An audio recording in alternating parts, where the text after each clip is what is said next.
This is the Lament configuration. It's January 2018. It's fucking cold outside. My name is Greg, and I'm joined as always by Rhea. Rhea, how's it going? Oh, hi, Greg. In the style of Tommy Wiseau. It's going good. I am back, self-proclaimed death count girl, who is as apparently dark as Johnny Cash's wardrobe. Well, it'd be very difficult for him to have a wardrobe seeing as he's dead, but yes, I get the idea. Yeah, I agree. It's especially dark now. May he rest in peace. May he rest in peace, of course, yeah. So on that cheery opening note, this is our Evil Dead special that we promised on the last show. So on the last show, we talked about The Evil Dead, most famous video nasty. And on this show, we're going to talk about the 3 subsequent Evil Dead films, plus possibly TV, because there's quite a successful TV show out right now. But I don't watch TV, so Rhea, I'm counting on you on that one. Okay. I can give a little insight. That's fine. Before we get started, obviously you probably know this already, but in case you don't, we're going to be talking about these films quite in depth, so there's going to be very, very heavy spoilers. If you don't like spoilers because you've not seen any of these films, I advise you to turn away now, watch the films, and then listen to the show again. Yeah, kindly fuck off. No. No, Something I've always wanted to say at work is very kindly fuck off and don't speak to me again, please.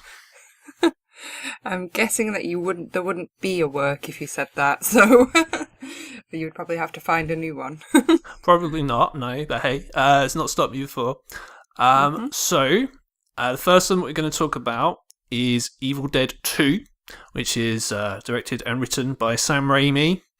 Also written by Scott Spiegel, who directed the great slasher film Intruder, which I really like. He also directed Hostel Part 3, so guess you can't win them all, but hey, there you go. And Rhea, why don't you give us the overall synopsis in case, for some bizarre reason, you have never seen this film. Yeah, so it's Evil Dead 2, a 1987 film, very much in the comedy horror genre, which was a transition from the first one, as we will go into. And the synopsis is the lone survivor of an onslaught of flesh-possessing spirits holes up in a cabin with a group of strangers while the demons continue their attack. Okay, so the first thing that we're going to really discuss, and it's worth discussing, is not necessarily what we think about the film, because we're going to talk about that in great detail, but it's like, what do you consider this film to be? Because it's a great debate. So, do we think of it as a sequel? Is it a remake? I mean, how do you feel about it? It's most definitely a sequel. It's definitely a prominent moment in Bruce Campbell's career. He's really honed his look. He's honed his acting. He's honed the character of Ash.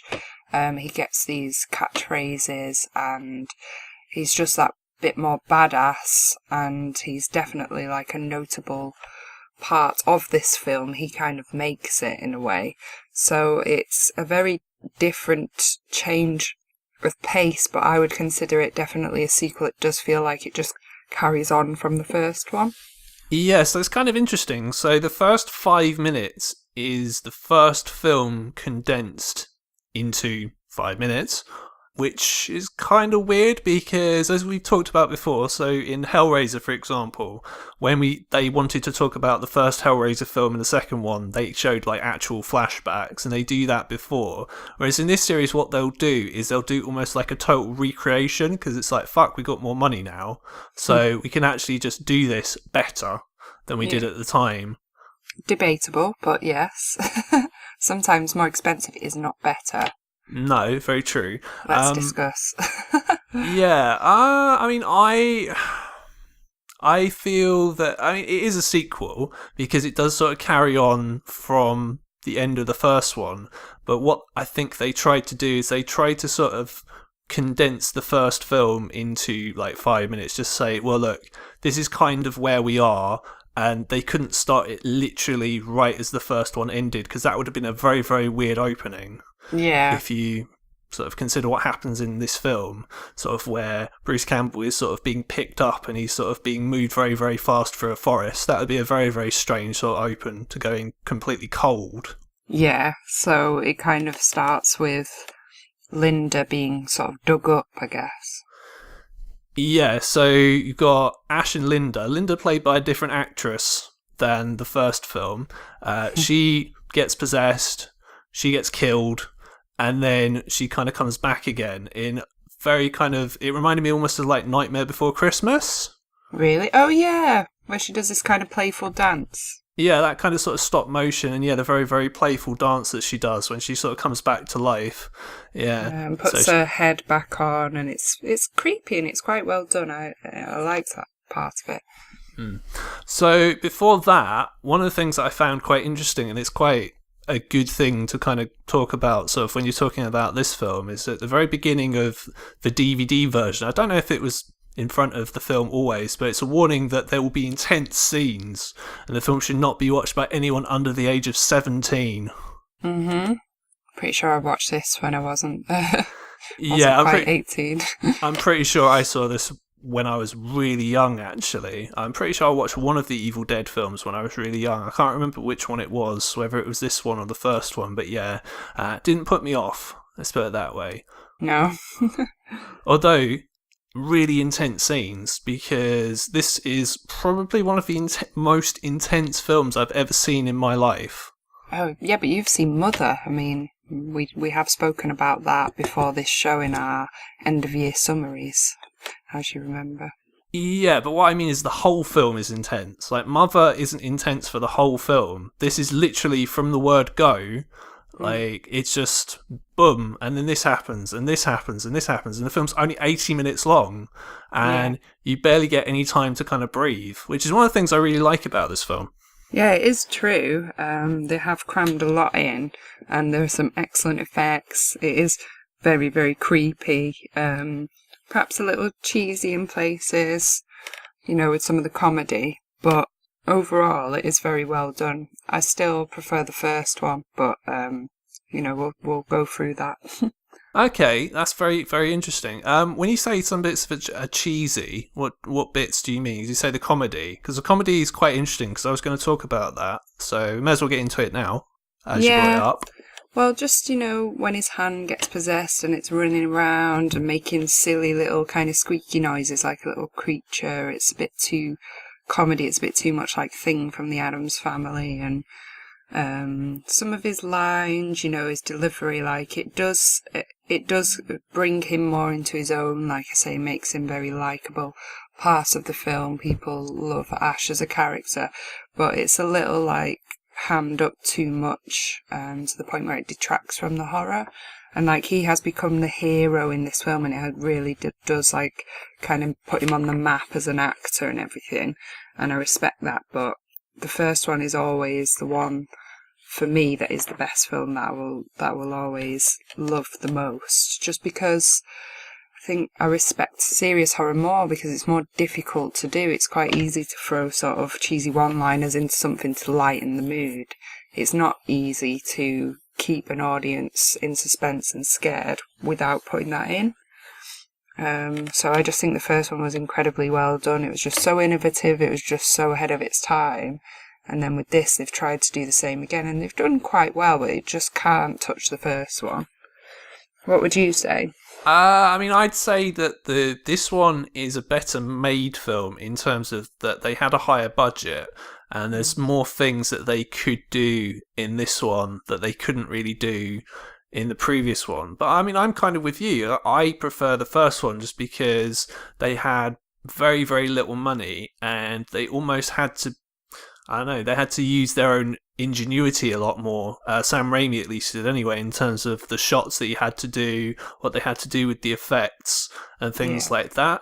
Because, and this is going to be quite interesting when we talk about the remake, is if you compare the remake to the original, I would say the actors in the remake are no worse than the actors in the original. But you don't really notice that in the original because of the way that the film's done. It's a very, very well directed, very stylized film, and the actors almost don't matter.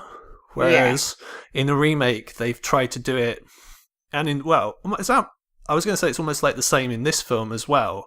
Just that you've got Bruce Campbell, and Bruce Campbell you can tell is a lot more confident than he was in the first film. That's not just his character, that's sort of in the way he carries himself as well on screen. And Definitely. Yeah, definitely. yeah, the supporting characters, they don't matter so much. And they're not like really well written, amazing characters, but you don't really pay attention to that because of what's going on. Yeah, some things that they've carried through from the original that they do very well, and they've kind of honed that, was obviously that the camera panning through the forest, the way they did it before. This time it's much more professional looking, but it's still very much their own, like they've really owned that, along with those kind of creepy, possessed noises, like the noises of dark forces as the camera's kind of moving very fast. They've done some excellent things with like the two ashes in the mirror, just very, very well made. Just lots of little things like that, like the demonic possessed voices that they've used in the first one. They've really kind of honed that. And like you say, with the added budget, it's just kind of even better than it was before. They just sort of really own it and make it what Evil Dead is about. So I liked that aspect of it. Yeah, I like when the I don't know what it's supposed to be, evil spirit or whatever, is moving through the forest, that very Evil Dead shot that only exists in the Evil Dead universe, where they've got the noise just like, it's great. Yeah, it's like really scary. It's just so like well done. They did have some other really interesting bits, like the taxidermy deer head on the wall that's like laughing and possessed, and all the furniture starts moving. That's really great, and like obviously they've used the same or a very almost identical set as the first one, and it still works just as well. So I'm just really glad that they've done that in this second one, because it's still just as interesting and it's still so Evil Dead. Like when we come to talk about the third one, obviously they move away from that, and I'm not sure that it feels the same. It's more about Ash's character, but in this second one, the use of the cabin again, I really did enjoy. What do you think about the set and the use of the same set as the first one? Well, it's quite interesting. So we're talking about how it's a sequel, and I guess it is a sequel. I mean, I always think of it as a sequel because one of the things that's definitely different is in the first film, as I mentioned earlier, Ash isn't a very confident person. He's very cowardly. Mm-hmm. So in this one, from the start, he's very, very, you can tell, very confident, very brave. He's almost very suave when he's with Linda, I found. Yeah. And straight away, he knows what to do. There's no kind of like, oh God, what do I do? What the fuck's going on? Yeah. So literally get that out the way. And I would have been happy if at that point it was literally just Ash and there were no other characters in the film. It would have been awesome. Yeah, exactly. Yeah, it's really cool. Could have just had Ash and like just possessed beings and would have been fine. Could have even been a whole film where Ash is in the cabin and the whole cabin is possessed and there's not actually any other people there, and it would still be interesting. Yeah, because I would say that the first 30 minutes or so of this film is unbelievably good. I mean, I know you talk about sort of the comedy aspects, and we might as well go into those now, as I said. So the comedy aspect, I've always been very, very hit or miss with me, because in the first one, they were very, very, very under sort of toned, I would say. So there's an undercurrent, let's put it that way. In this one, it's sort of very, very much horror comedy in that it's very, very scary in places. And yeah, you've got the goofy slapstick kind of comedy, like where Ash's hand is possessed and the hand starts hitting him over the head with plates. And Bruce Campbell keeps bumping into things and being hit with things and getting covered in stuff. Yeah, and he's like turned upside down and uprighted again. And it's, for me, the slapstick is just a bit too much. Like, I would rather just continue with the serious horror. There's one bit which is quite funny, but like you say, it's more of an undercurrent than it is overt. And it's the bit where he puts Linda's head in like a wrench, and he kind of like grips her head in this metal wrench or kind of clamp. It's a vice. Yeah, that's it, Vice. And she's the dead version of her, like, it's amazing. The makeup and prosthetics on her face just look so suitably like demonic and possessed. And she's like, she says something like, "Hello, lover." And it's just so awesome. Like, that is like funny, but dark and not overt. Whereas the slapstick stuff, I feel, is a step too far for me.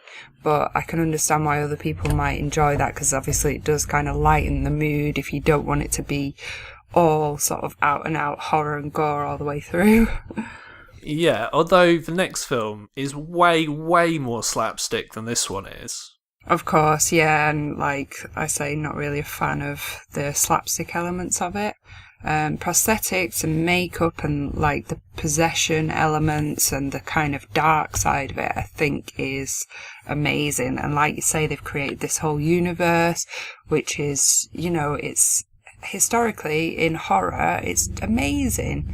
It can't really be topped in a lot of ways. So I have huge respect for that. But the slapstick part of this, I'm not sure that I would have gone there. Sam Raimi. Okay, I mean, they are huge fans of the Three Stooges, so that's sort of why that they've chosen to incorporate those elements into the film. I did like some of the elements. So, for example, Linda, when she's possessed, Ash cuts her head off, and then the bit where you're talking about where her head's in the vice, he's looking for the chainsaw from the first film, and he can't find it. And then the corpse sort of comes in with this chainsaw, which is awesome in itself. But then what happens is it somehow ends up that the chainsaw ends up cutting the neck in two, because it sort of rebounds back on it, and I thought that was hilarious. Yeah, I did actually love that part where the headless body comes in with the chainsaw, and there's like, when he looks for the chainsaw, there's that white outline on the wall that's so obviously chainsaw shaped where it used to be, which is just kind of, it's like overt, but it's just like such a subtle reference as well. It's like just literally steering you towards exactly what it would have been. But it was just hilarious in that kind of split second on screen. It makes it funny. And there's quite a lot of deaths in this. As we say with the usual body count, there's 9 that I counted. I don't know if you got that many, but it's similar to when we talked about the first Evil Dead on our previous show, in that sometimes people die more than once because they get possessed, so therefore they die, and then the possessed version then gets kind of done in as well. So these ones are always pretty tricky to count deaths on, but I did count 9, which is decent. Yeah, pretty decent. In terms of what I like about this film, just before we kind of go into sort of the mechanics of the plot itself, I really like, again, similar to the first one, I really like the way this is shot. So there's a scene 5 minutes in, after Ash has been possessed the first time, and then he becomes unpossessed. There's a scene where he gets chased into the cabin by the demonic force, and it's a tracking shot that basically follows them all the way through these like hidden nooks and crannies in the cabin, and then the force goes out again in one shot. And it's so well done. That must have taken ages to kind of, plan and rehearse and kind of put together, but it looks amazing for like what is basically a minute-long shot. Yeah, and the part where, so there's like all this blood that pours out of the cellar door, the trapdoors we said last time, and when Ash does get possessed around that point, he then comes back and he says, I'm okay again or something, I'm good, I'm fine. And she's like, oh, all right, how long for? In that split moment where he's possessed, and he's got the prosthetics on his face, his voice and his possessed voice and the face of him as the possessed version of Ash just looks amazing. Like, I just think it is just so good. Like, I loved seeing him as that version. It's such a nice touch to like turn him into that, but then have him be able to control it as well. So awesome. Yeah, that's actually one of my favourite parts of the whole movie in terms of parts that I found funny. So that's the second time that Ash gets possessed. And there's other characters in the film at this point. So the one you're talking about is Annie, who's sort of the main female character. Yeah. And she thinks he's still possessed, so she swings at him with an axe a couple of times. And then he says, no, I'm alright, it's fine. And then she swings at him with the axe again, a third time, Yeah. which is hilarious. I'm like, no, you can actually stop Yeah. now. It's fantastic, and that torrent of blood is just absolutely amazing. I think it happens a couple of times where it comes through the wall and it comes out of the cellar door as well. It's just amazing. That's a lot of blood. Yeah, it's just like that Nightmare on Elm Street, the Johnny Depp death. It's kind of like that. So Yeah, it's just an absolute, like, torrent of blood just coming out of this hole in the wall, and then it goes back again. yeah, so amazing. Which is very, very uncanny. It sort of reminds me of the sort of thing that would happen in... there's a film by Lucio Fulci called The Beyond, which is a video nasty, that we're going to talk about a bit later on in this series. And it takes place in this sort of dreamlike world, which is the real world as we know it, but it's almost as if, like, this weird shit happens. If that makes sense. I don't know. I probably haven't explained that very well. But yeah, this kind of reminds me of that, in that these very, very weird things happen, and there isn't an attempt made to explain it. It just does. Yeah. Which is awesome. So one of the things I hate, one of my biggest pet peeves, is nowadays, particularly in horror films, like, weird shit just can't happen unexplained. You have to try and explain everything. Yeah. And it kind of takes away some of the magic. Like, why can't weird shit just fucking happen? Yeah, exactly. Yeah, there is a lot of that kind of blatant explanations. Like, yeah, just leaving people to wonder is good enough, Like, one of the things that used to bother me about this film a little bit, one of the only things, is why do they only possess his hand? Like, they've already possessed him.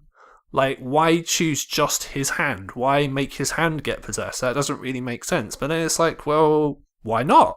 Why can't they just only possess his hand? Well, I did think that at one point as well. I need an explanation as to why his hand gets possessed. But then I thought, no, because like maybe he got bitten on the hand and it just, possessed there. Who cares?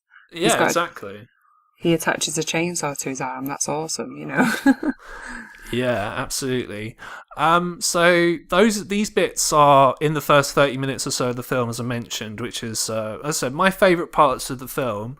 Now, other characters do turn up. So 4 other characters turn up. So one's Annie, who I've already mentioned, who is the daughter of the professor and his wife, who were at the cabin previously, and he's the one whose voice is on the tape recorder.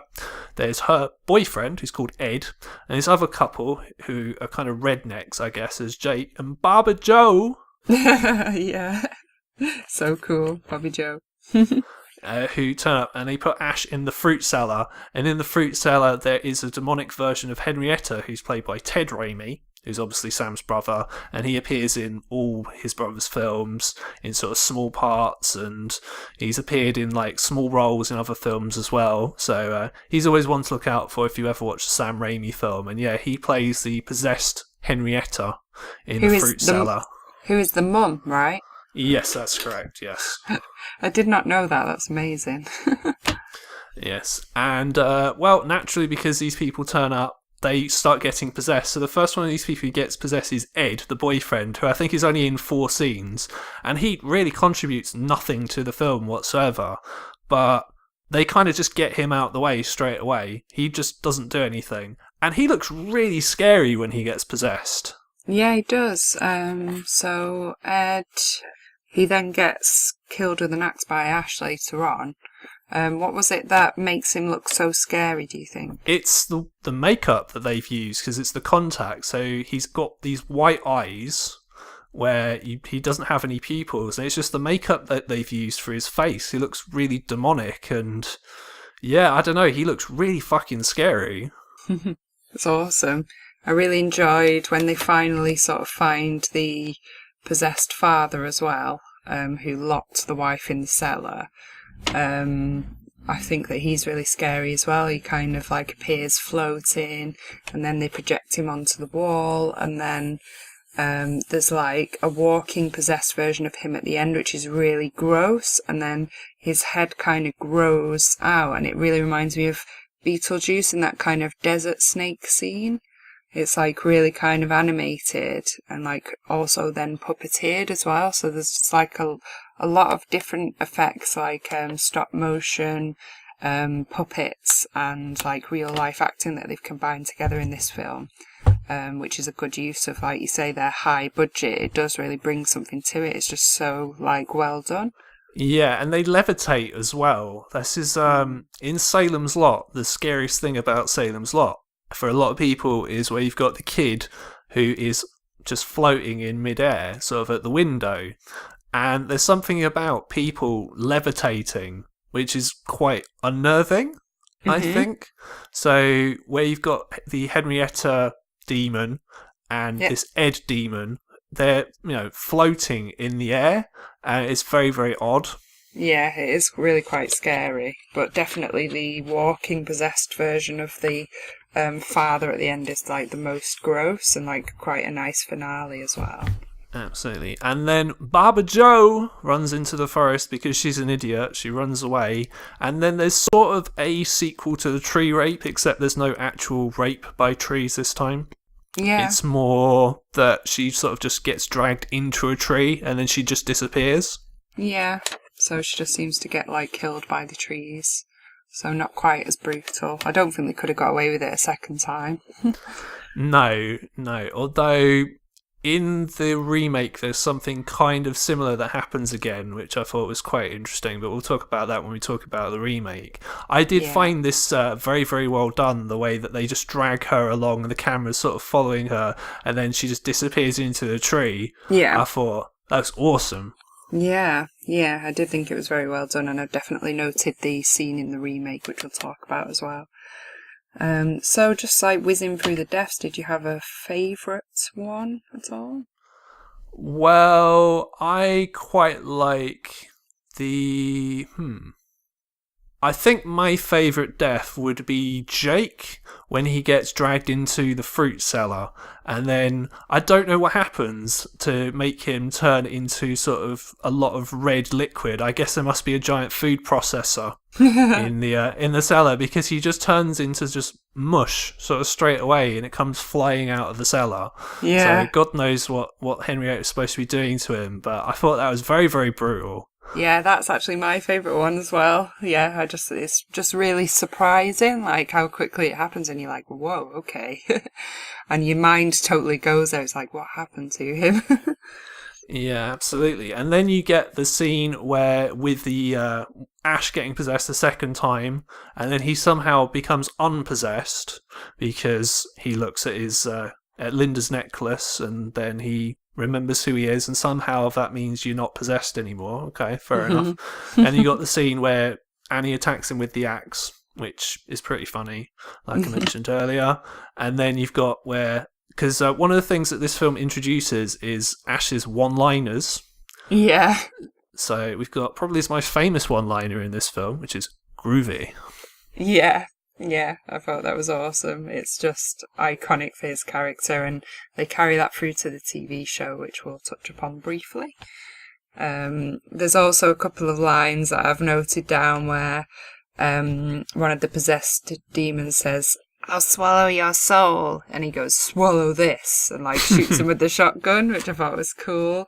And I really liked that part where the father and the mother were like levitating, and they were just kind of repeating the sort of subtitle of this film, which is Dead by Dawn. Just like Dead by Dawn, Dead by Dawn, Dead by Dawn, and all these kind of really weird sort of possessed, that kind of playful evil child sort of tone where it's like quite high pitched and squeaky in places. Sounds like a tape recorder being played backwards, basically. It always scares me to have that in possession films, so I enjoyed that as well. I swallow your soul. I swallow your soul. Yeah. That's awesome. So this film, as I say, is only about 80 minutes long, and it goes really, really, really quickly. So essentially, the last few minutes of the film, what happens is that Annie's got these pages from the Necronomicon, and she starts reading out these passages, and then I don't know if they stole this from Poltergeist, but you've got a giant tree monster, essentially, sort of outside. It's sort of it's kind of different, I suppose, but I don't know, it just reminded me of that. But yes, you've got this spirit of the trees or whatever that tries to get into the cabin, and is having this big old fight with Ash or whatever. and then she reads out these passages and brings up this giant vortex that everything gets sucked into. Yeah, yeah. But not before she gets stabbed by Ash's severed hand. Oh, yeah. What a way to go. Yeah, I know. And it is very Thing, like you said, from the Addams Family. Yeah, so we've referenced a few films here, like Beetlejuice, Addams Family. What was that one that you just referenced? Poltergeist? Poltergeist, and I'm sure I mentioned something else before. So yeah, it's nice to recognise those little parts of other films. And I mean, the ending itself, I think, is very similar to like Planet of the Apes, the ending of the original Planet of the Apes film, where the main character realises, oh fuck, what's going on? Oh no. Like, where he goes back in time to the 14th century, like the character in the Necronomicon, and is like, oh shit, what's going on here? And even the next film, it's got another ending very similar to that again, where, you know, the main character's gone through all this shit, and you think they're going to be alright now, but no, everything's just gone wrong again. Yeah. Or even worse, possibly. Yeah. So it's like, oh no, it's a very dystopian kind of ending. Yeah, not so keen on the ending, but I appreciate that they're leaving it wide open for that next sequel that they'd already planned. Love the use of the full name of the book in this film right at the beginning, Necronomicon Ex Mortis, which I thought was really cool. I love hearing about that. It's just so interesting, like the Book of the Dead and the way they present it in all of these movies. Again, it's just so iconic. You can't see that in any other film done as well. Love that, but yeah, not so much a fan of the ending. How did you feel about the ending? I mean, what would you have done instead then? Would you have just had it end at the cabin, or what? I still would have preferred that it was kept in the same time, but just more of a clever twist. Can't think of anything on the spot, but I just think it's a bit weak to have him transported back in time, to be honest. Yeah, it is a very random thing to do. It's just like, oh, let's do time travel, just cause. Yeah. What next? Is he going to space or what? You know? Well, I think that would be awesome. Personally. Really? Okay. Fair Ash enough. in space. Well, it worked for Hellraiser, didn't it? Did it? Maybe not. Did it work? No, but fair enough. It's interesting. I'd pay money to see that. Of course. Who wouldn't? So you could do all kinds of different horror icons in space, like keep bringing up the idea of doing like Ash versus Freddy versus Michael versus Jason versus Chucky versus Wishmaster, whatever, like all these different sort of horror icons in one film, or they could just do Death House or something like that, where, yeah, I don't know, just why not? Because he's a very interesting character, I think.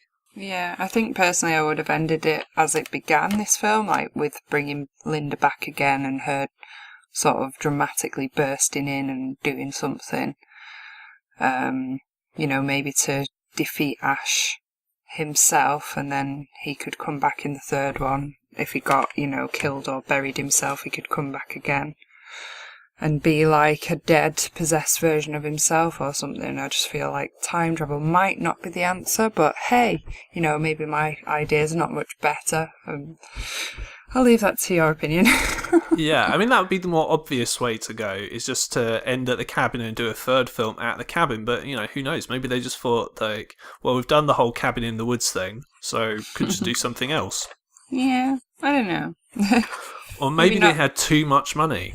Yeah, I think they just had too much money and they were just throwing something random in there for the sake of it, but I don't know. I mean, it's still a great film, so can't criticise too much. I do enjoy it. I did quite enjoy the comedy elements of it, although it's not my preference. It makes this film different to the first one, which is great, so it's interesting. I mean, just to sum up, I think this film is a more polished version of the first film. I like it. It's very, very intense. As I said, it's never dull. It kind of is always pushing forward. There's always something going on. It's very, very well shot. It's very inventive. I don't think it's dated that much, really. I mean, I get it's from 1987, so that's 30 years ago. Well, 31 now, I guess. So clearly there are things in it that obviously are not going to age very well, but I actually think there are parts of the next film that have dated actually even worse, sort of special effects wise, which we're going to go into in a sec. It's just such a fun film, and it's such an easy watch. Yeah, it is true, and there is a lot happening in it, which is, awesome in itself. So that's great. And it's fun as well. I mean, I do like serious horror films, but if you're going to do fun, this is the kind of fun that I mean. Evil Dead is sort of... This film in particular, I mean, I as a personal preference, like I said, I still prefer the first film, but that's just my personal choice. This is a slightly better made film, and it does have the balance between the horror and the comedy aspects, because there are comedy... It's just done a lot better, like... It's not as... Well, let's put it this way. It's not like Army of Darkness, where it's a lot more of a comedy than a horror film. Let's put it that way. Yeah, they did get the balance right, so you are right with that, and I do enjoy it. The third one, not so partial to, but it still has elements of it that I like, so there is that. Okay, so this film, as you'd probably expect, is available on DVD. It's available on DVD from Studio Canal, which is the version that I own. There's also a couple of other versions of it. It's one by Optimum and one by Momentum. Definitely worth owning. The first two are must-haves in the Evil Dead series. Absolutely. If you're a fan of horror, you really, really owe it to yourself to own a copy of both of those. Yeah, I've got the Momentum one actually with the white cover, and I remember buying that when I worked at the music and DVD shop when I was at uni. So, very fond memories of that. Yeah, definitely. However, the next film we're going to talk about, I think it's a good film. However, it's not as essential as 1 or 2, and this is Army of Darkness, or as it is called on the DVD cover, Bruce Campbell versus Army of Darkness. Yeah, I can see the cover with Army of Darkness on it, so I didn't know that it had the verses, but yeah, I guess there are 2 versions. Okay, so this one is a lot more of a comedy than a horror film. I would say the horror elements are very, very muted in this one. It's actually really barely even a horror film at all, really. So, Rhea, what is the synopsis of this one? Yeah, so it's a 1992 film, so significantly later. And the synopsis is a man is accidentally transported to 1300 AD, where he must battle an army of the dead and retrieve the Necronomicon so he can return home. The man, as IMDb says, is, of course, Ash, played by Bruce Campbell. And the whole thing is directed by Sam Raimi again. So we were expecting something like the second one, but actually what we did get, like you say, is mostly a comedy. It's mostly period, with like the kind of dialect to match that. And it does feel the whole Army of Darkness thing is a very cool element, but it does kind of feel like Jason and the Argonauts. It feels like that. I don't know if you picked up on that. Yeah, I agree with that, because you've got a lot of stop motion skeletons, so anything like that is going to feel very Jason and the Argonauts. So it's Ray Harryhausen, who's the puppeteer who made those characters in those films come to life. It's very, very indebted to that. Yeah, it's very cool. Much like the second film, you've got that kind of voiceover at the beginning that describes the history of Ash, where he used to work before everything happened. His girlfriend Linda tells his own backstory, gives you that sort of 5-minute introduction, very much like the second one, but obviously this entirely new setting. What I did like about this film is the whole kind of Jekyll and Hyde thing. Much like the second film, they've got more than one Ash on screen at the same time, which they've played up a lot. They've also got mini versions of Ash through this, which I didn't think was that great, but it's a new angle for them, and they do have some really cool one-liner catchphrases, very much like Ash had in the second one. So there are elements to this that I did enjoy, but I did find it boring in places. What did you think? Yeah, so the first thing that I thought was interesting is Linda, who turns up in the flashback. He's actually played by a different actress once again, and is played by Bridget Fonda, who is in Single White Female, Jackie Brown, Godfather 3, films like that. So she only appears just in that flashback, which are quite interesting. I thought at the end of Evil Dead 2, it was very similar to Monty Python and the Holy Grail. It just kind of reminded me of that, because you've got all these knights just in the middle of a field. It was just like the end of that film, which I thought was hilarious. We are the knights who say Yeah, I didn't think of it that way, but it totally is like Monty Python.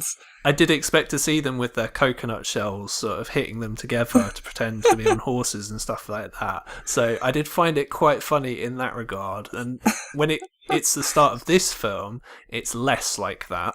Yeah. So... But is this, I mean, their budget must have been bloody huge for this film, because is this just all one big excuse to kind of dress in period clothing, to have all this amazing kind of excuse for all the wardrobe and the armour and the horseback chase through the forest and all that kind of thing? I mean, it's a little over the top, don't you think? I mean, there are some cool visuals in it, especially sort of the Army of Darkness and the evil version of Ash, which I loved, but some of it is kind of boring, and I just wish they hadn't gone that far with it, to be honest.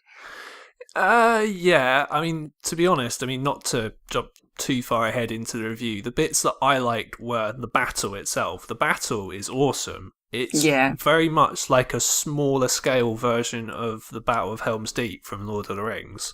That's sort of what it reminded me of, except with a lot of skeletons. Yeah. Basically.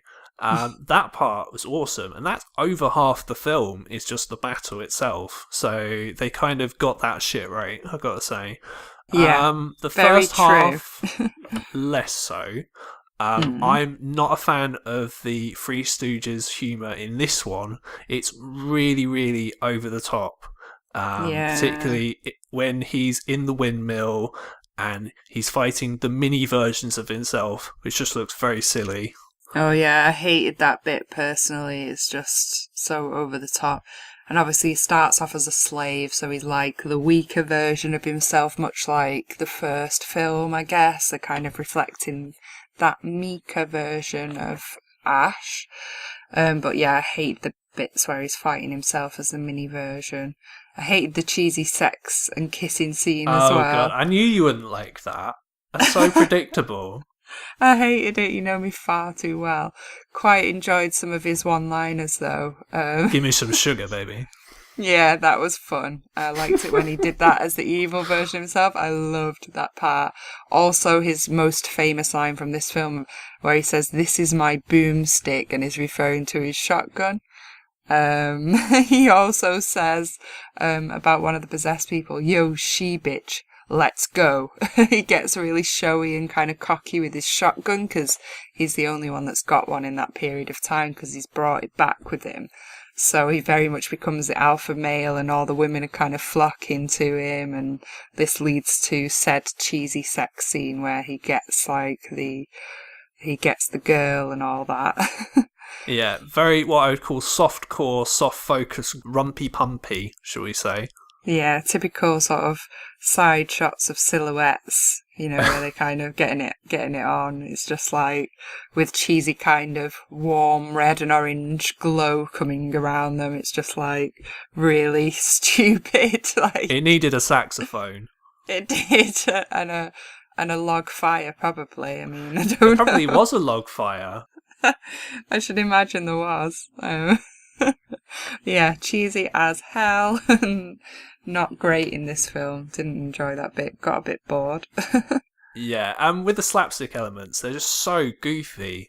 And some of the effects with the mini ashes are just so bad. Like, there's a scene where, you know, the bit where they're holding his mouth open and one of the mini ashes jumps into his mouth. It looks so ridiculous. It's like they've kind of green screened it really badly. I guess it would be pre-green screen, but it's like literally they're standing in front of a giant video of Bruce Campbell's face and having to pretend to hold his mouth open. It just looks really bad. Yeah, it's so bad. I hated that bit where he's kind of slipping on the ground or something on the ground, and he like goes to slip and he like falls on his head and then gets back up or something. It was just so over the top. I hated that. Yeah, those bits reminded me of, and you'll be shocked that we're mentioning this again, Home Alone.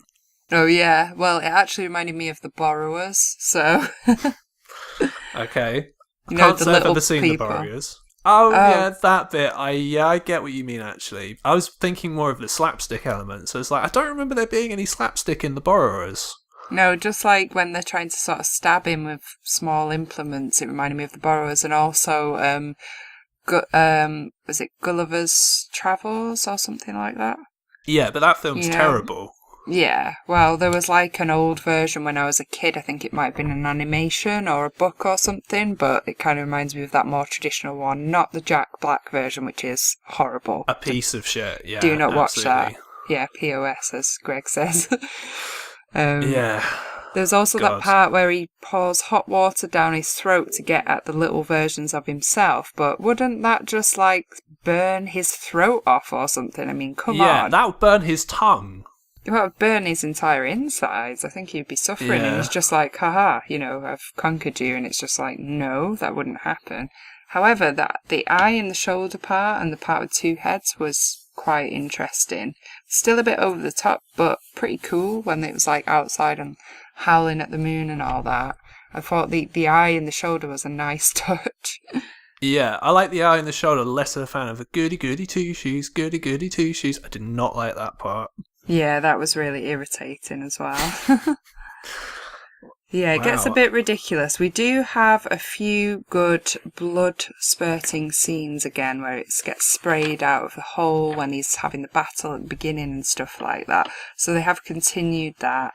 I think there is that same, when they've got that horse chasing scene, they've got that same camera pan where they're rushing through the forest. So the kind of iconic Evil Dead camera work that they always have. So they've carried on those elements. And some of the one-liners, like I say, about the boomstick, and he uses his groovy catchphrase when he attaches the armoured hand on instead of the chainsaw. So that's pretty cool. Those parts of it that we do love that they've put in this film again. I like the one. Well, it's not really a one-liner. It's near the beginning of the film where he says, "Well, hello, Mr. Fancy Pants." I like that part. And you won't like this, but I did like near the end where he says to Sheila when she's been possessed, where she says to him, "You found me beautiful once," and he says, "Honey, you got real ugly." Yeah, I didn't find that funny. It was alright. I liked that bit at the course beginning. No, of course not. I like that bit at the beginning where he says, you ain't leaving with Jack and shit, and Jack left town. That's awesome. That was pretty good. So Yeah. I enjoyed that part. I also quite like the bit where he's like, come to Papa, which is quite cheesy as well. Yeah, and the thing is, it's like with Chucky, it's the delivery. His delivery is so good that they're not too cheesy. They're almost like Arnie-esque one-liners. It's just without the funny accent. So you can imagine Arnie saying, "Come to Papa," like that. Yeah. I mean, yeah, I did compare a lot of these one-liners to Chucky as well, so I guess, like, that whole part of the 80s might have affected Army of Darkness, which is pretty cool. I also noticed another similarity between one of the Chucky movies and this, in that Fangoria magazine cropped up again in the storage at the end, and then next to that was like also a bottle of Coca-Cola, which I thought was like kind of shoehorned in there a little bit. Yeah, a Bit of advertising. bit of product placement, and yeah, the Fangoria. Obviously, you got to get a Fangoria in there somewhere, haven't you? Yeah. Oh, it's quite cool Absolutely. that it's in there. I mean, because now it's part of history, isn't it? So it's pretty cool. Cool. So the story of the film, as pretty simple as it is that Ash has gone back in time to the 14th century, and he doesn't want to be there. He wants to go back to his own time, but to do that, he has to retrieve the book, the Necronomicon, which is being held by the Deadites, who are actually called the Deadites in this film for the first time, really ever. They aren't referred to that name in any of the previous two films, so he has to retrieve the book. He retrieves the book, but apparently he has to give this spell. Now, the spell, for anyone who knows their film history, is Klaatu Barata Nikto, which is the from The Day the Earth Stood Still.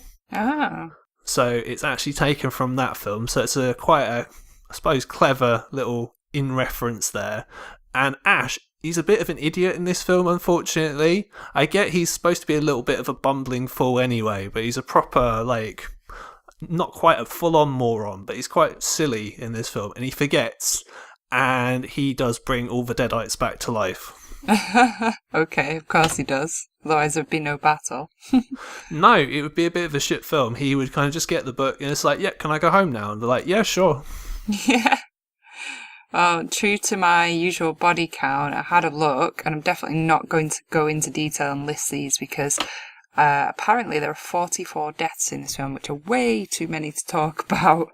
But throughout battle, there are a lot, let's say. So that's how many it comes to. Yes, and the ash that's emerged from his shoulder and he kills the evil version of himself, he actually comes back and he leads the Deadite army. And did you know that the actor who plays that character is Bill Moseley? Oh wow, that's so cool. I love Bill Moseley. And I love it when he comes back and he's like, I live again. And his face just looks amazing. I love the prosthetics in that. Of course you love Bill Moseley. So, and yeah, then you've got mostly a really, really, really big battle scene. And the battle scene is really awesome and is the best bit of the whole film. And the way it's shot, you can easily see why Sam Raimi would be given the opportunity to do something like Spider-Man. Because the close kind of combat scenes are really well shot. Yeah, it's awesome. And yeah, pretty much, I mean, it's a pretty easy plot. These two warring armies, one of whom is led by Eric the Red, which I think is a very, very old-timey sort of sounding sort of name. So, and he is a ginger, so that kind of makes sense. And the other army is led by this guy called Lord Arthur. Now, I don't know about you, to me, the guy looked like Carl Rowland with bushy eyebrows and a beard. Carl Rowland is our fellow podcasting friend, but anybody listening who wondered who this celebrity is. I didn't pick Carl up... Rowland's a celebrity, sort of. I didn't pick up on that, but well done for spotting it, and I shall definitely check that out and kind of do a bit of a rewind and have a look. Okay, Carl, he reminded me of Carl Rowland. Yeah, Carl, if you're listening, you need to just watch Army of Darkness, because apparently your double... You're in it? Your double is on there. Apparently. For anybody else who's listened to Off the Reels, we do work with Carl and Tom from time to time, and they host that show. And plus he also has like loads of other shows as well that you guys should check out. And he appears in this movie, apparently. Yeah. So yeah, these two warring armies, they eventually, as they always do in these films, they make up and they defeat the Deadite army. And Ash then is able to go back to his own time. Mm-hmm. And he fucks it up again, at least in the version that I saw, because there's two endings to this film. Yeah, I've got I can't remember the name of the company now. Obviously, you're going to read out all the versions of DVD that there are at the end, so I shall comment on which one I have. But in the version that I saw from my DVD, he kind of comes out of a caveman style, a bit like that Tom Hanks film. Castaway, yeah. And he says, with Wilson, which is an awesome film. Yeah, there's no Wilson, but he's like, comes out of the cave and he's like, oh, manufactured products. And he goes, I've slept too long, and it's kind of cheesy. So yeah, I wasn't too keen on that ending, but I guess the whole film is pretty cheesy, so hey, that's fitting. Yeah, it's basically what's supposed to happen is he's given these drops, and for every drop he takes, it's 100 years that he will sleep for, which is a pretty long time to be asleep. I'm not going to lie. You're probably going to really, really need a massive piss when you wake up when you're along that time. But anyway. Yeah, so he's full of cobwebs as well, which is quite funny. He must have eaten a lot of spiders. He must have done, yeah. To be covered in that much spider web. I checked the version of my DVD and it's Optimum is the company, so I don't know which version you've got. Okay, so the version I have is from Studio Canal. So it might be the same version that you've got. So he takes one drop too many, and it's the Planet of the Apes ending where it's like, oh no, I slept for too long. And there's an alternative ending, which is where he doesn't sleep for too long. He sleeps for the right amount of time, goes back to his job at Shop S Smart, Hmm. and then there's he's telling a story to a guy at the store, and then this customer suddenly gets possessed, and then Ash has this battle with this possessed woman, kills her, and then there's this girl that he's trying to impress. He impresses her, Oh and he wow. says it's good to be the king, and then that's the end of the film. Oh wow. I'd rather see that one. That sounds really great. I need to see this. Yeah, it will be an extra on your DVD. Like there'll Ah. be an alternative ending on there, but I get that on paper that's a cooler ending, but it doesn't really fit in with the rest of the film. It feels very odd and out of place, so I can kind of see why they changed it. Totally going to watch that as soon as we finish recording. So, yeah, well, it was a little too cheesy for me. Yeah, I wasn't keen on that. Yeah, the first time I saw it, I really didn't like it at all. Like, I actually found it really boring for the most part, barely watched it. And I've seen it a couple of times since. It's grown on me more for the second half of the film. As I say, the first half of the film, less sort of keen on with sort of the slapsticky kind of stuff, because, like I said earlier, it's not really a horror film. There are horror elements in there, but if you wanted to say this isn't a horror film, I can't really argue with that, to be honest. True. Because Yeah, true. it's more of like a fantasy film, really. Yeah, even though on IMDb, as we say, it's comedy horror, but it definitely does feel like a fantasy film. It does feel quite Lord of the Rings-esque, actually. Or like Beetlejuice, like you said, or something like that. Yeah, Jason and the Argonauts, yeah. Yeah. But I mean, I like it. I mean, it's alright. I own it. So the version I own, as I said, is by Studio Canal. So yeah, it's less essential, but it's sort of different enough that it doesn't feel like a clone of the first Evil Dead. So that was the issue, or one of them, many issues that I had with Child's Play 3, in that it's still kind of the same as the first Child's Play. Yeah. Whereas this is very different. It's like you've taken the character of Ash, and it's like, well, what if Ash did this? Yeah, true. Yeah, I mean, yeah, I like Ash in this. I love the evil version of Ash. I think that's amazing. It's nice to see Ash get some more screen time, so it's worth seeing it just for that, for him to sort of develop his character more and come into his own with his acting. And like Greg says, I do own this on DVD as well, and I've kept it for a long time, so it's a classic. Everybody needs to see it if you're a fan of Evil Dead, so... And this is the only film where you can see Bruce Campbell getting a fork stuck in his ass by smaller versions of Bruce Campbell. Yeah. Exactly, and it's very Jekyll and Hyde, like I said at the beginning, which is kind of quite a cool concept in itself. Which brings us to 2013. So I don't know why there wasn't a sequel made of Evil Dead set in the future. Not quite sure why that never happened, but it just didn't for whatever reason. So Sam Raimi, he went off and he did Spider-Man and Spider-Man 2. And Spider-Man 3, less said about that the better. So he was off being a very famous director, and I don't know what happened. I guess they just didn't really want to do any more Evil Dead films in that style, or they talked about it for ages. You know how these things go in Hollywood. They talk about doing them for a long time, then things just never happen for one reason or another. So obviously, you got to talk about remakes. Every kind of famous film there is gets remade at some point. This is no exception.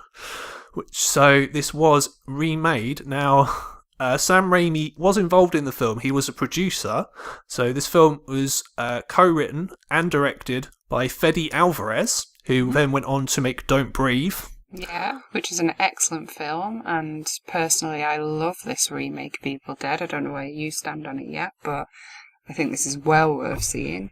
The interesting thing about this is Fede Alvarez. I don't know how many films or short films he made before doing this, but he seemed to have come completely out of nowhere.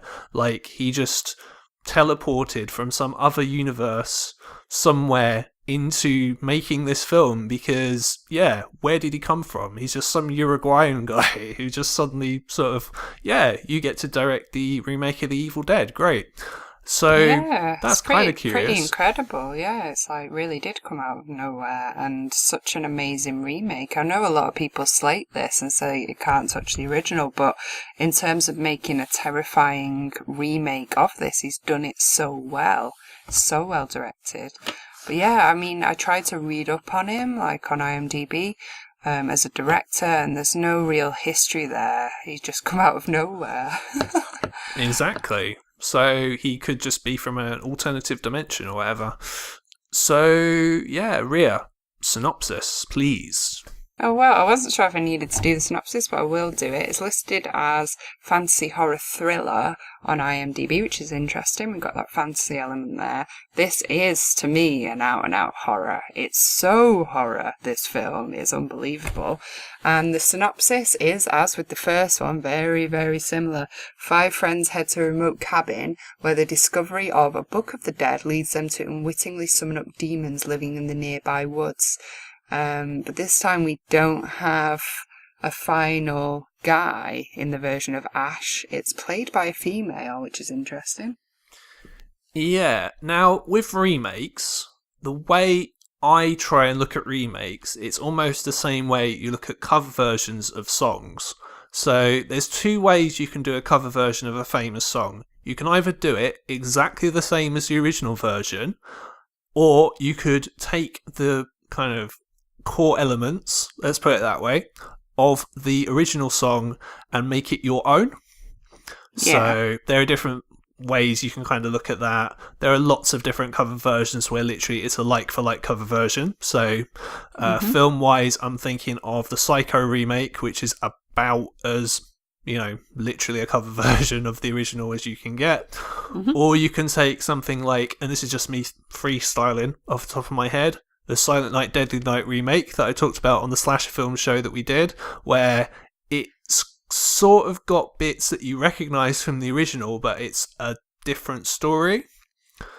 So this, to me, is sort of like that, where you've got, it's 5 people in a cabin in the woods, and there's bits of it that are the same as the original, but I think if it was called something other than The Evil Dead, I think more people would like this.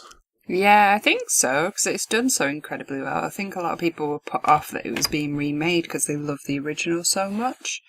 But he has done it incredibly well, and like I talked about with the sequels, they've carried on those elements in that Evil Dead universe that are so appealing, like the camera shots through the woods, the evil noises, possessed voices and things like that, the setting for the whole film, and the kind of structure of the amount of people there and their relationships is continued from the original, but different characters, slightly different reasons for being in the cabin in the woods, and different kind of deaths and versions of possession. So it's very interesting.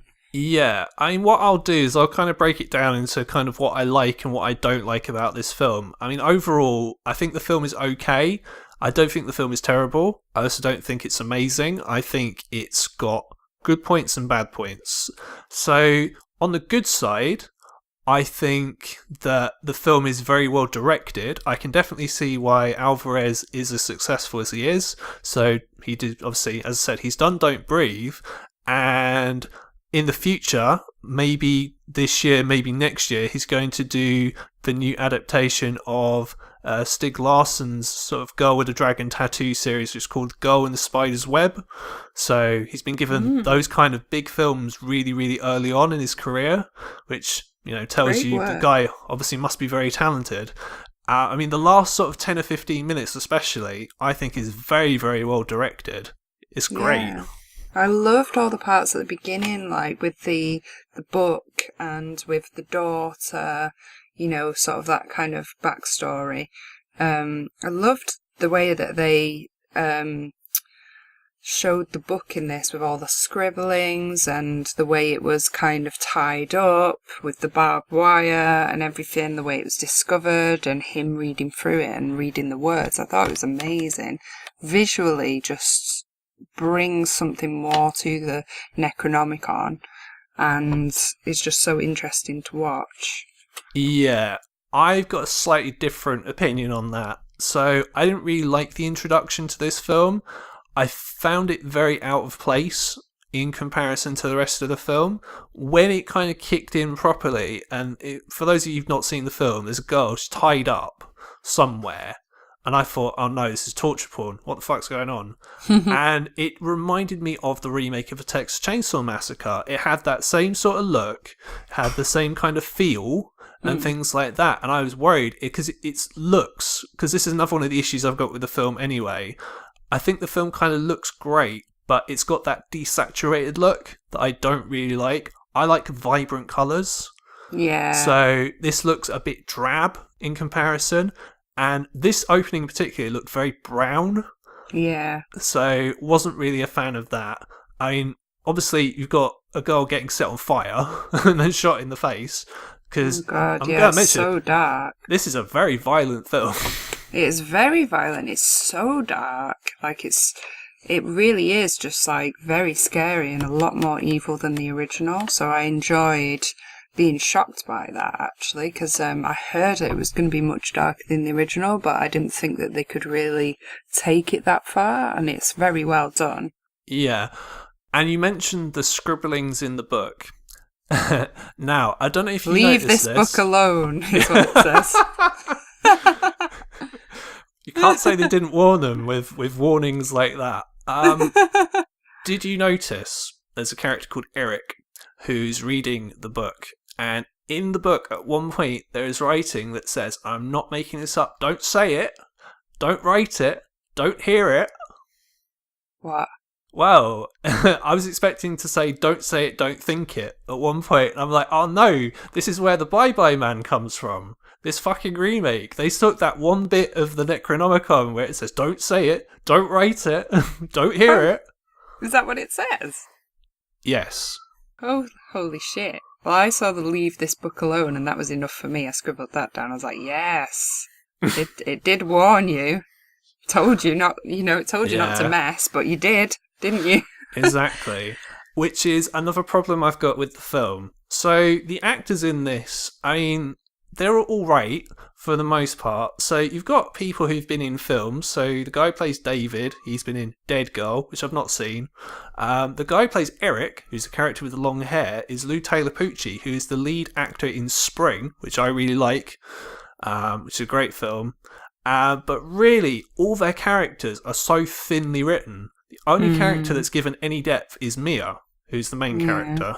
I did find her kind of annoying, and I can see why they put this whole drug kind of backstory in there, because it kind of makes her seem like she's being unreasonable and she needs to be kept there. Also explains her acute sense of smell when she can smell the body in the cellar, and it kind of gives her a reason to be behaving crazy because she's like trying to come to terms with sobriety and she's going cold turkey. So they kind of put everything, all of her behaviour down to that, whereas she has actually seen some weird shit and she knows that there's this possessed being and she's like picking up on it, so they're just kind of ignoring that. But I just really hate that kind of coming off drugs like backstory. It's just so like dramatic and cliche for a horror film, like a reason to be out in a cabin in the woods, to take her out into the middle of nowhere, and it's just a little predictable. So I wasn't a fan of that being added to the plot myself, but I can see why he's done it, and it is kind of clever in a way. So yeah, just not my cup of tea. Yeah, I mean, in the original, and this is kind of another thing that I was going to go into, because unfortunately, because it's a remake, you kind of have to, and you have no choice in this, compare it to the original. So, in the original, I can't even remember why the characters are even going to the cabin in the first place. I guess they're just going there on holiday? Yeah, I think it belonged to somebody's uncle and they wanted a weekend getaway, so they just went. I mean, They were that just seems there. fair enough. Yeah, they just went for a weekend away. I mean, people do that, so. Yeah. Whereas here, yeah, you're right. I mean, they've given this really elaborate backstory reason why these people have to go to this specific cabin, not like, well, let's just send her to rehab. Yeah. Yeah, it's a That would make little. more sense, wouldn't it? Yeah, it's a little contrived, a little cliche, and I just felt it was like a weak part of the plot. But I can see why they've put that in there to try and take it in a different way, and it does give some depth to the characters and an explanation. Just wasn't a fan of that myself. Yeah. And unfortunately, what happens if you watch this film, particularly in comparison to Evil Dead 2, because I saw them very, very close together, is this feels very sedate in comparison to something like Evil Dead 2. What people miss when they compare Evil Dead, the remake, and Evil Dead, the original, it's not that, well, this remake is too serious, and that's the main problem. It's not that. It's that in the Evil Dead and the Evil Dead 2, they're very intense films. So things happen pretty much literally the whole time that you're watching the film. There's very, very few moments where it's like, oh fuck, we got to develop these characters. We've got to give these people motivations for doing this, and we've got to give people reasons for being here. Like in the originals, it's like, well, fuck that shit. You know, these people, they're just there. They're there to die and get possessed. And that's fine, because the film around it is so involved and there's so much going on that it doesn't matter. In this, the first 30 minutes or so, barely anything happens, and it's just, like, we don't care. Like, that's not why the original worked. It's like, just Yeah. get on with the possession and shit. Like I Yeah, said yeah. earlier, the actors in the remake, they're probably better actors than in the original, but they're either not charismatic enough to carry the film, or they've been written in a way where their characters are just so thinly sketched that you don't really care about them Yeah, at I all. certainly didn't care about them, and I can completely understand where you're coming from. The only benefit of this, because, like, I think where it's fallen down with all this character development is that they've tried to structure it like a traditional modern horror would be, and they've brought it into this era by doing that. Which is fair enough, because that's the point of the remake, and then you get the added value of the special effects, which improves the gore, which makes it more terrifying and scary and dark. And they've really gone to town with that, which is the benefit of this film. But the loss of it is that we just didn't like those characters, and that there's a lot of time that does feel wasted because it's not got much going on aside from them, relating to each other, which, like you say, in comparison feels a little boring. Yeah, I wouldn't say I didn't like the characters. I didn't find the characters annoying as such, which is always a positive, particularly when we're talking about modern big studio horror films, but I just didn't really have a reason to care. Like David, what do we know about David? Is that he's Mia's brother, and Yeah, he wants his sister to not do drugs anymore, and that's it. yeah, And what that's do we it. know about Eric? Is that he can read the book, and that's it. And he gets the book out and he reads a passage, and that's it. We know nothing about him. What do we know about Olivia? Oh, she's, a nurse. That's it. And what do we Yeah, know about exactly. Natalie? Nothing. Well, Natalie had literally no reason to be there whatsoever. So, yeah, Yeah. just not Mm. the most interesting people in to base a film around. Although, having said that, that's really, when this film works, it really, really works. When people say horror films now are sort of, well, they're too pussified and like, they're not violent enough, they're not scary enough. It's like 2013 is this very weird kind of transition where this is obviously when The Conjuring came out as well, and horror movies now are a lot more like The Conjuring. This almost feels like the last sort of very violent mainstream horror film that we've had, and there's a lot of really very violent shit that goes on in this film. Yeah, it's also that's why I like this film so much. It's just so dark, and so much of that is quite shocking. So yeah, I mean, a great movie overall, and I did count up that there were 6 deaths, and they were all like very violent, and it's hard to choose one that stands out more than the others. There's quite a few that are like really interesting. So did find that they really sort of bring the value of this film up in terms of my view of it overall as a remake, I just thought it was amazingly well done. I mean, of the deaths themselves, I would say that my favourite was probably the last death with the chainsaw. Oh, so she's called on my death list the Abomination. So the I love that word. yeah, it's great, isn't it? So the possessed version, the possessed girl, basically. Now, was she supposed to be the girl from the beginning? Or is this just some random ghost girl or demon girl who just appeared? She's supposed to be the one from the beginning that kind of initiates Alright. that tree rape with the tongue and everything. Yeah, now that's interesting that you brought that up, because what did you think about that? Because one of the interesting things is Sam Raimi said, "Oh, I regret doing the tree rape sequence. I thought, I was an immature person back then, I thought it'd be cool, and, I wouldn't have done it if I had the chance to do it again." Whereas in the remake, it is basically the same. It's not really all that different. Yeah, I mean, I think it's a little less graphic because it's a little more kind of, trying to think of what the word is. Well, I mean, it's a lot less exploitative, isn't it? It's a lot more like, because it's not a tree branch, so it's not like literal rape.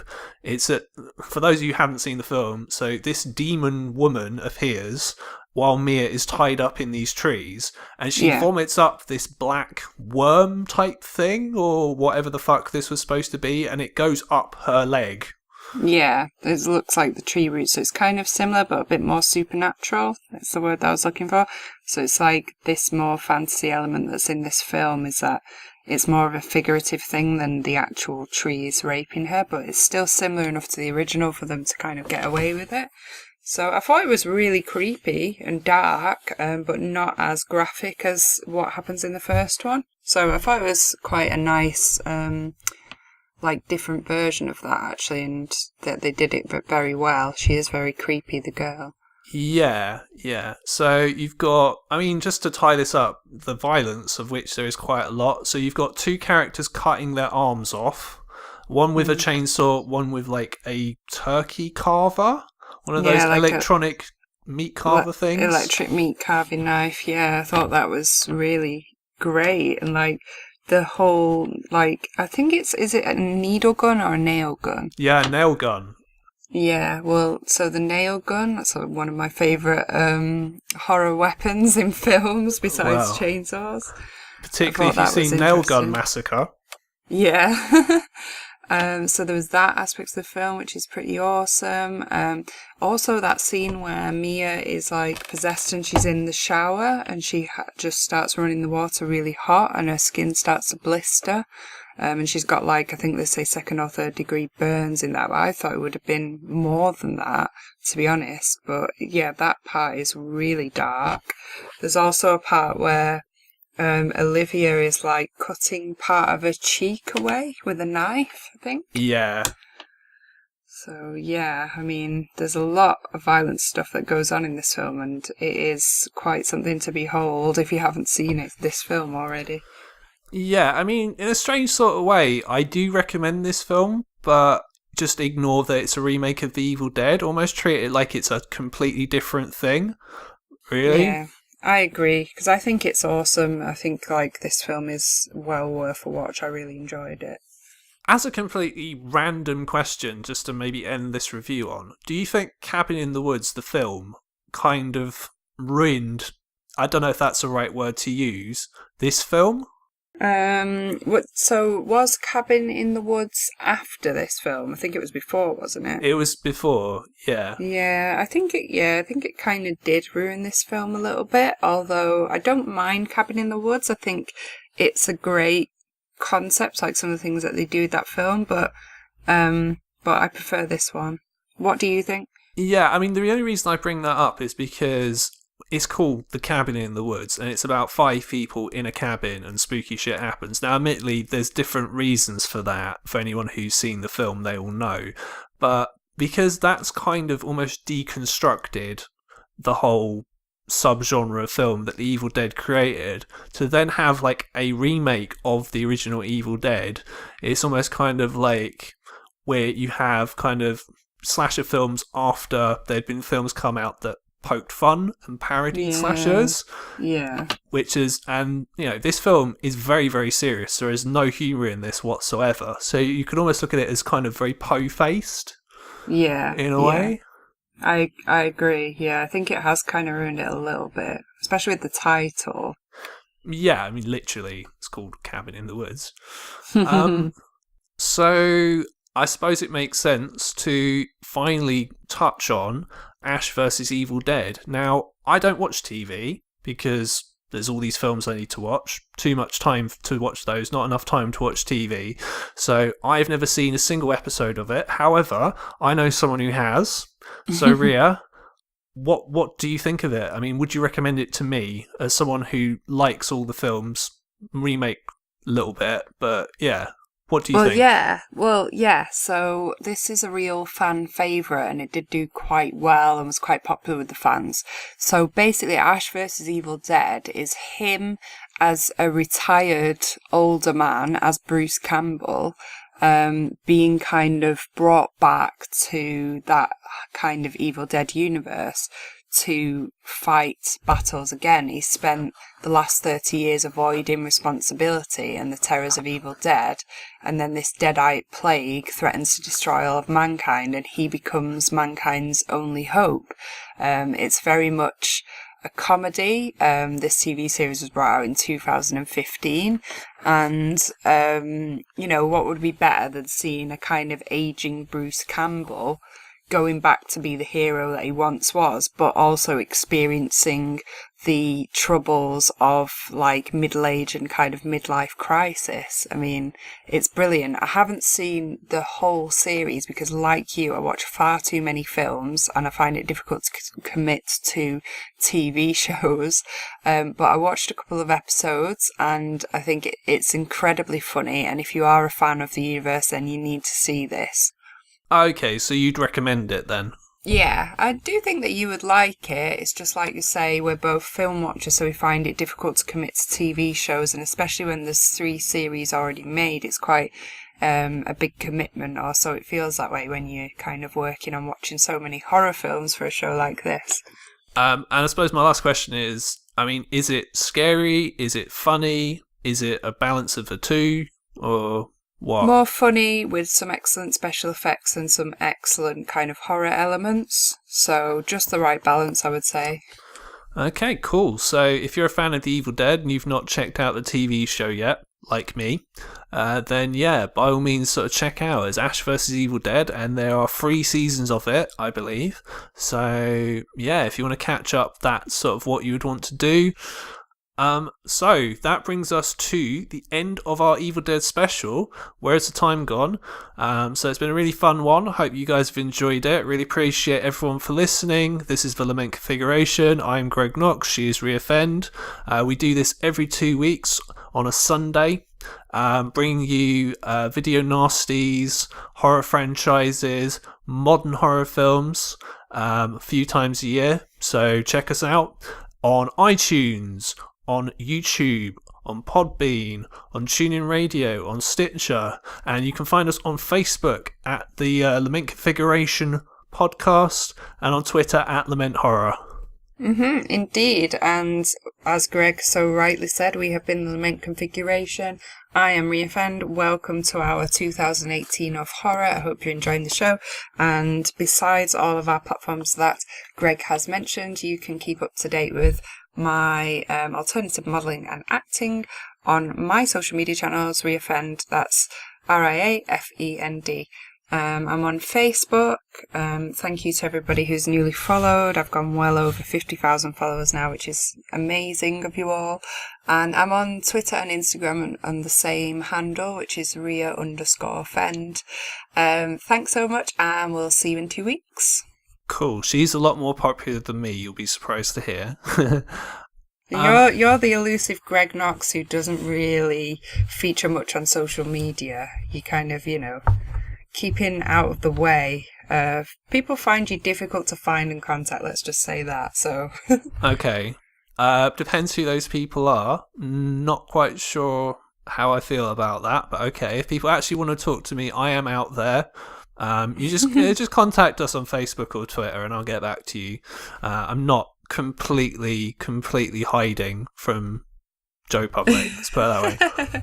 He is. He's at home hiding and watching horror films. Don't listen to him. Yeah. I just basically I'm probably on a day like this. I'm probably just at home watching movies. In fact, if you're listening to this right now, if I'm not at work, I am probably just at home watching movies. That is basically my life. So, yeah, very exciting. A life dedicated to horror is not a life wasted, Greg. So, no. as we are here to say to everybody. And as you like to say, we watch all these films so you don't have to. So I'm here to tell you, watch this, don't watch this. Exactly. We are getting a rapidly growing education in horror. Ever increasing. Yes. Speaking of which, on our next shows, we're going to be covering some more of those video nasties that I know you motherfuckers out there absolutely love. So check us out in 2 weeks' time, and I wish you all a very, very good day. Toodles.